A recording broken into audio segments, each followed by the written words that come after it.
Olá, seja muito bem-vindo a mais este episódio do podcast do Seminário Concórdia. Nós estamos aqui gravando este episódio e eu tenho a alegria e a honra de ter aqui comigo o pastor Fernando Garski, vice-presidente da IELB na área da educação cristã. E o tema que nós queremos conversar hoje, nesse bate-papo, é exatamente sobre educação teológica, sobre o Seminário Concórdia, a Faculdade Luterana Concórdia. Afinal de contas, estamos celebrando neste mês de outubro o 122º aniversário de fundação do Seminário Concórdia. Então, pastor Fernando, muito obrigado por estar conosco aqui, é uma alegria, uma honra tê-lo aqui com a gente para falar sobre esse tema que importa muito à igreja. A gente sabe do quanto a formação pastoral também é um assunto que a diretoria nacional trata com muito carinho, com muito cuidado, não é isso? Então, muito bem-vindo ao nosso podcast. Obrigado, professor Gerson, pela oportunidade. Aqui, certamente, é um local onde eu gosto muito de estar, lembro com muito carinho, quando há 22 anos atrás... tive a oportunidade de ser formado aqui no Seminário Concórdia, na turma que foi a turma do centenário, né? Então, hoje, nem parece que passou tanto tempo, né? Nós aí celebrando, próximo dia 27 de outubro, 122 anos do Seminário Concórdia. De fato, o seminário é bênção para a igreja. Nós sabemos que Deus atua por meio da sua palavra e dos seus sacramentos, e ele atua por meio da proclamação do Evangelho, feita por centenas de pastores, né, espalhados por todo o Brasil. E esses pastores têm essa missão, essa tarefa, então, de proclamar o Evangelho com toda a pureza, né, com coragem, com dedicação, e por isso a formação ela é fundamental. Mas, professor Gerson, agora com o surgimento, com a fundação da Faculdade Luterana Concórdia, muitos têm dúvida assim, de qual é a relação da faculdade com o seminário. O senhor poderia conversar um pouquinho a respeito disso conosco? Eu acho que é bem importante, até porque a gente sabe que, como é uma novidade, ela sempre causa dúvidas, né? E o pessoal, algumas vezes, tira conclusões muito interessantes, né? Nós já ouvimos, por exemplo, pessoas perguntarem, mas então o seminário não existe mais, né? O seminário se transformou numa faculdade? Não, na verdade, se a gente volta na história, houve uma decisão da Convenção Nacional, da IELB, originalmente com a ideia de ter um curso de teologia com reconhecimento oficial do governo federal. E então houve todo um longo processo em que participou a direção da igreja, a direção, professores, funcionários do seminário, enfim, e se chegou ao ponto então de criar uma faculdade paralela ao seminário, na verdade, e mantida pela IELB. Então, essa faculdade, hoje, ela tem o propósito de preparar bacharéis em teologia.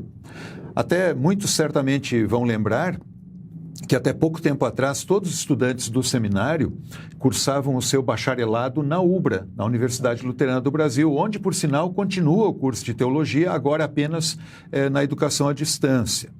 Hoje, então, aquilo que era feito lá na UBRA é feito pela Faculdade Luterana Concórdia. Paralelo a isto, os alunos são estudantes do seminário e ali eles têm uma formação bem específica na área do ministério pastoral. Então, dá para resumir assim, o aluno que vem para cá hoje, ele vai cursar duas instituições paralelamente. A faculdade, cujo curso de teologia leva 3 anos e meio, e o seminário, durante os 3 anos e meio, e mais 1 ano e meio de estágio e finalização do curso, totalizando, então, a formação hoje de 5 anos. Então, há uma relação muito direta, os professores são basicamente os mesmos do curso de teologia e da formação pastoral, e dá para a gente dizer que caminham juntos e de uma maneira muito harmônica, né? E ambas instituições, seminário e faculdade, estão debaixo, então, da igreja, da IELB, né? No propósito de preparar ministros da palavra. Acho que bem interessante, porque isso testemunha também essa preocupação com essa excelência na formação, né, dos futuros pastores, né? Não só de futuros pastores, né, mas, por exemplo, nós temos aí também a educação teológica por extensão, né, que forma diáconos, diaconisas, a nossa igreja. Então, isso demonstra a preocupação, o interesse da igreja em formar bem aqueles que estarão nos púlpitos, nos altares, na comunhão com as pessoas também levando a palavra de Deus. Por isso, o departamento de ensino da nossa igreja, né, inclusive saúdo aí a pessoa do pastor Joel Miller, que é o vice-presidente de ensino, sempre tem se preocupado bastante com essa questão da formação teológica. Uma coisa bem interessante, né, professor Gerson? Nós, quando buscamos formar alunos com excelência, obviamente pensamos no Brasil, mas existem muitos pastores da nossa igreja hoje já atuando, né, tanto pelo Brasil como no mundo inteiro, né? Como é que vocês percebem isso? Como é que vocês recebem essa questão, assim, de que a formação oferecida aqui no Brasil repercute tão bem também em igrejas irmãs pelo exterior? Eu acho que é importante esse assunto e eu vejo dois aspectos nisso. Um deles eu noto assim que, usando essa palavra com cuidado, mas eu vejo que nós temos uma dívida. Por que eu falo em dívida? Nós, como igreja, fomos muito abençoados por aquela que era a nossa igreja-mãe, hoje uma igreja irmã, que enviou missionários, né, há mais de um século, para iniciar um trabalho aqui com imigrantes, enfim, e que acabou gerando tanto a fundação do seminário como a fundação da IELB. E por muito tempo nós temos recebido muitas bênçãos através dessa nossa igreja irmã dos Estados Unidos. Então eu vejo assim como uma dívida, no melhor sentido da palavra, né, de podermos também hoje contribuir com igrejas irmãs, inclusive com a igreja dos Estados Unidos, através da formação pastoral. E a segunda palavra que me ocorre é a palavra responsabilidade. O fato de que nossos pastores têm atuado em vários países do mundo, em igrejas irmãs, nos responsabiliza pela qualidade do ensino que nós fornecemos. Afinal, nós queremos que as igrejas no Brasil, as comunidades da IELB, sejam muito bem atendidas por pastores bem preparados, mas nós também queremos que igrejas irmãs tenham pastores que preguem o evangelho com clareza, com pureza, né, edificando aquelas igrejas. Então, eu vejo isso como uma bênção extraordinária. Sinceramente, o fato de que a IELB pode contribuir para igrejas irmãs com pastores é algo que acho que a gente tem que olhar pelo lado da bênção, ainda que seja, no melhor sentido da palavra, uma dívida que nós temos, né? Uma dívida no sentido de poder compartilhar com outros o que já recebemos e também a responsabilidade de cuidar, zelar pela boa educação teológica, né? Afinal, ela está indo muito longe, né? Se tem uma coisa que nós podemos, né, no dia 27 de outubro agora, unir as mãos e agradecer a Deus, né? É por essa formação maravilhosa e por essa oportunidade também de tantos egressos do Seminário Concórdia estarem em tantos lugares do mundo levando essa palavra, do mundo e do Brasil, né? A gente que, como diretoria, viaja bastante o Brasil, a gente percebe assim, o comprometimento, o trabalho consagrado e especialmente bem fundamentado, bem preparado dos nossos pastores. Isso é motivo de gratidão a Deus. Mas além da gratidão, quer dizer, na nossa oração pelo seminário, então no dia do seu aniversário, 122 anos, além da gratidão, eu diria que nós precisamos orar aquela oração que inclusive é bíblica, né? Senhor, envia mais trabalhadores à tua seara. Como é que funciona, professor Gerson, o recrutamento de novos alunos para o seminário? Esse é um ponto da maior importância que nós colocamos como uma prioridade. E pelo fato exatamente de que Deus está abrindo muitas portas, né? E por isso precisamos ter trabalhadores na seara. Isso tem sido uma bênção muito, muito grande, extraordinária de fato, que nós temos recebido um número significativo de candidatos. Para ter uma ideia, nós estamos agora quase no final do mês de outubro e estamos ao longo deste ano preparando um grupo de candidatos a alunos para ingressarem no próximo ano e o número está em 40 candidatos. É um número muito significativo. E da onde vem esse número? Na verdade, ele vem do trabalho de pastores e congregações que animam os seus jovens e senhores a pensarem na possibilidade de servir a Deus no ministério. Nós temos a cada ano pedido aos nossos colegas pastores da IELB, e faremos o pedido novamente este ano, de que nos indiquem nomes de jovens, e nós próprios queremos entrar em contato com esses jovens e conversar com eles, né? E animá-los para que pensem nessa possibilidade. E tem sido realmente uma bênção muito grande de que nossos pastores estão zelando por isso, né? Olhando para os seus jovens e fomentando entre eles essa possibilidade. Talvez é importante lembrar algo, aliás, o senhor lembrou, pastor Fernando, e eu quero reiterar, também o fato de que o seminário tem a responsabilidade de preparar pessoas que não irão atuar no ministério, mas no serviço da igreja, na diaconia. E eu sei que o senhor está encabeçando um grupo que está exatamente estudando como implementar cada vez mais o diaconato na IELB. Talvez seria importante fazer um comentário sobre isso. Uhum. Estamos conversando, né? O grupo é formado pelo professor Clóvis Prunzel, também pelo pastor Leonídio Gerl, pelo pastor Gabriel Zontag e por mim. Estamos, então, comprometidos em estudar como a igreja pode melhor receber também esses líderes que estão sendo formados pela educação teológica por extensão aqui do seminário, que nós sabemos que é uma formação muito boa, extremamente comprometida e zelosa também com a boa doutrina e que, consequentemente, forma bons líderes, né? E como a igreja pode, então, aproveitar da melhor forma esses dons que Deus tem dado à sua igreja. E é interessante, né? Quando nós olhamos para a Bíblia, nós vamos receber o ministério, olhar para o ministério pastoral como dons que vêm de Deus. Se não me engano, em Efésios, né? O professor Gerson, que é meu professor de Novo Testamento, Deus oferece para a igreja esses dons, né?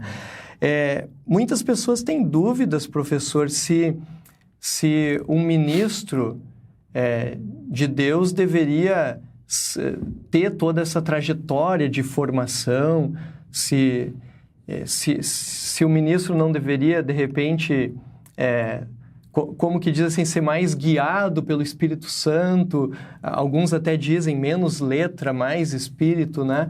Mas eu acredito que nós temos uma boa fundamentação bíblica para nos amparar também nesse nosso compromisso de formar os futuros pastores. O que a Bíblia fala a respeito disso, assim, sobre essa questão de formar os nossos profetas, aqueles que proclamam a palavra de Deus?